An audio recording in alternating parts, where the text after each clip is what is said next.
Պարոն Խաչատրյան, դուք չզգացիք, երբ որ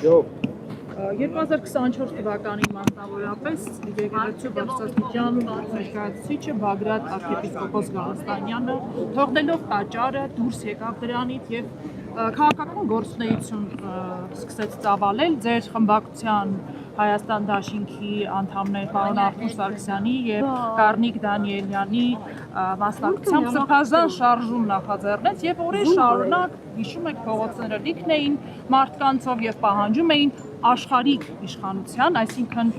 Նիկոլ Փաշինյանի եւ կառավարող ուժի հրաժարականը։ Շատ է խոսում այն մասին, պարոն Խաչատրյան, որ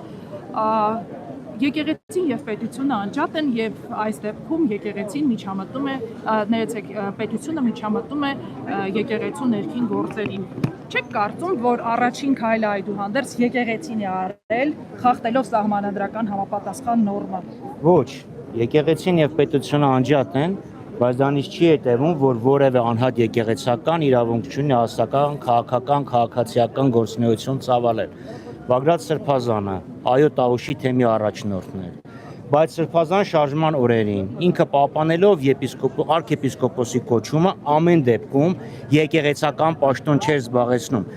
Բագրատ Սրբազանը ներկայացնում էր իրեն, Բագրատ Սրբազանը եկեղեցու ներկայացուցիչը չէր եւ Սրբազան շարժում հայաստանյաց առաքելական սուրբ եկեղեցու նախաձեռնած շարժումը չէր։ Այո, եկեղեցականներ մասնակցում էին, բայց դա չի նշանակում, որ դա եկեղեցին է եղել։ Կրկնում եմ, որևէ օրենք չի արգելում եկեղեցականին զբաղվել քաղաքական գործունեությամբ։ Դուք առարկել, հատելով ձեզ, երբ որ հարց հնչեց Բագրատ arczepiskopos Գալստանյանին, արդյոք ամենայն հայոց կաթողիկոսը տեղյակ է ձեր գործունեությունից, ասաց այս շարժումը նախաձեռնվել է ՊՀՓ-ի գիտությամբ եւ օրհնությամբ։ Գիտության պահով նախաձեռնվել է։ Օրհնություն չի նշանակում, որ եկեղեցին դարձյալ մասնակցում է քաղաքական գործընթացներին։ Կաթողիկոսի գիտության եւ օրհնության arczepiskopos-ը ինքը տեղեկացրել է վեհապար հայրապետին եւ սկսել է այս շարժումը, ինչպես նաեւ բազմաթիվ այլ մեր հայրենակիցներ։ Բայց կրկնում եմ, եկեղեցականի մասնակցությունը քաղաքական, քաղաքացիական որևէ գործընթացի որևէ օրենք չի խախտում։ Այս Նիկոլ Փաշինյանի ներխուժումը եկեղեցական կյանք, դա սահմանադրության անմիջական եւ ուղղակի խախտում է։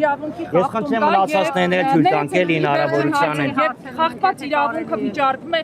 միակ այցանում, դատարանում, դուք սա համարում եք քաղաքական գործընթաց եւ եկեղեցու ներքին գործերին միջամուխ լինելու։ Անկասկած, դուք կարող եք նշել ուրիշ մի Եթե սա պետք է ալնի բանավեճ, ես պատասխանեմ բանավեճել։ Եթե կարծիքս եք հայտնում, ես ձեզ ուրիշ հարց տամ։ Կարող եք նշել արդյոք աշխարհում որևէ այլ եկեղեցի։ Պատկերացրեք Հռոմի Պապը կամ ուղղափառ պատրիարքը որևէ եկեղեցականի կարգալույծ անեն եւ դա գնար դատարան։ Նման բան չի եղել եւ դա բանականությանը եւ բարոյականությանը հակասում է։ Հավանիչ տեսանյութը եւ բաժանորդագրվիչ նորությունները բաց չթողնելու համար